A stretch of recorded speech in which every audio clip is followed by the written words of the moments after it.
আজ সাজা ঘোষণা আরজিকর ধর্ষণ খুন মামলায় দোষী সাব্যস্ত সঞ্জয় রায়ের। ঘটনার 164 দিনের মাথায় সাজা ঘোষণা। বিএনএস এর 64, 66 এবং 103(1) ধারায় দোষী সাব্যস্ত সঞ্জয় রায়। 66 ও 103 ধারায় শাস্তি যাবজ্জীবন কারাবাস অথবা মৃত্যুদণ্ড দেওয়া হতে পারে সঞ্জয় রায়কে।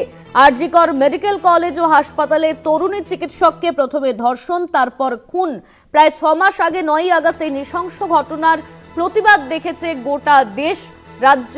সবাই যে বিষয়টাকে সামনে রেখেছিল যে মূল অভিযুক্ত তাকে শাস্তি দিতে হবে, এমনই দাবি রাখা হয়েছিল। দোষীদের চরম শাস্তির দাবিতে পথে নেমেছিল জুনিয়র ডাক্তাররাও।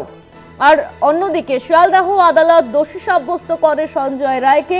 9ই আগস্ট আরজিকরে এই চিকিৎসককে ধর্ষণ এবং খুন করা হয়। এই ঘটনার পরিপ্রেক্ষিতেই ভারতীয় ন্যায় সংহিতা 64 নম্বর ধারা ধর্ষণ, 66 নম্বর ধারা ধর্ষণের পর খুন, 103(1) খুন, এই ধারায় দোষী সাব্যস্ত করা হয়েছে সঞ্জয় রায়কে। আজই সঞ্জয় রায়ের সাজা ঘোষণা করবেন। আজ সঞ্জয় রায়ের সাজা ঘোষণা করবেন বিচারক অনির্বাণ দাস। সঞ্জয় রায়ের সাজা ঘোষণা কি হয়, কি সাজা দেয় বিচারক, এদিকেই তাকিয়ে কিন্তু গোটা রাজ্য, গোটা দেশ। ধর্ষণ এবং খুন করার ঘটনায় মূল অভিযুক্ত সঞ্জয় রায়। রাজ্য পুলিশ এই ঘটনা ঘটার 24 ঘন্টার মধ্যে গ্রেপ্তার করে সঞ্জয় রায়কে।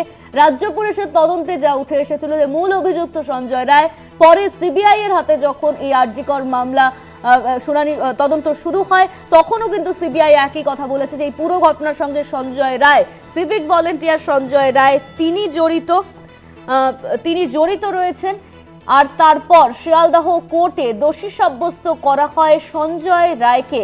ঘটনার দিন এই ঘটনার সঙ্গে সম্পূর্ণভাবে জড়িয়ে ছিল civic volunteer Sanjay Roy. CCTV ফুটেজে দেখা গিয়েছিল যে সঞ্জয় রায় তিনি আরজিকর মেডিকেল কলেজে প্রবেশ করেছেন। এই ঘটনার 162 দিনের মাথায় কিন্তু সাজা দেওয়া হবে সঞ্জয় রায়কে। আজ দোষীর সাজা ঘোষণা করবে বিচারক অনির্বাণ দাস।